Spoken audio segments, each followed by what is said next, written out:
Güloğlu və mənim şikayətim Bakıda Əllər məntəqəsində xəstəxanasında bir həkimə şikayətim var. Mənim uşağım xəstə olduğuna ola mənə həkim qeyd edir ki, sənin uşağın xəstə deyil. Və mən də Lənkərandan bütün sənədlərimi və hamısını əlimdə düzəltmişəm, hamısı mənə deyib ki, sənin uşağın seliflisdir. Və uşağım da 3-cü qrup 50-yə çıxıb, 2 ildə bunun pensiyasını almışam. Və sağ olsun cənab prezidentimiz, sağ olsun təhsil nazirimiz və uşağım üçün 3 ildir evə müəllimə ayrılıb. 3 ildir uşağım üçün müəllimə evə gəlir, düz bugünkü günə qədər. Bu da mənim uşağım. Necə xəstə deyilsə və bu sənədlər niyə onda mənə veriblər? Niyə bu həkimlərdən mən keçə-keçə mənə deyir, sənin uşağın xəstədir? Və mən də dövlətdə bir dənə tək mənəm işləyən və plus da bir bacım da 1-ci qrup əlildir. Mənim ötəmdədir. Mənim ötəmdədir. Özüm də dövlətdə işləyəm. 400 manat maaş alıram. Özüm zibil atanam.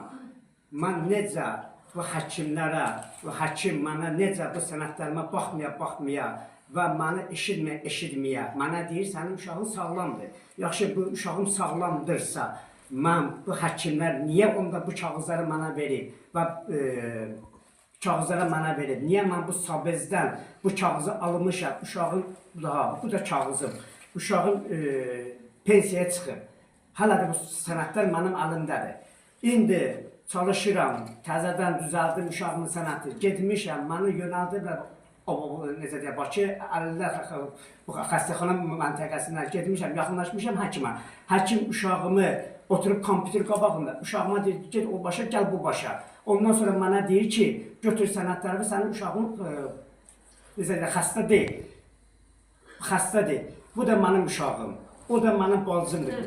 1-ci qrup əlildir. Yaxşı, mən necə eləməliyəm? Mən kimə dərdimi deməliyəm? Xahiş edirəm.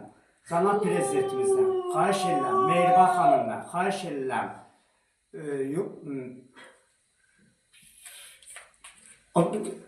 Milli Məclisdə və mənə köməklik göstərir. Xahiş edirəm, o xəstəxanada həkim olandan xahiş edirəm, necə, onu bu çəkən göstərəsin.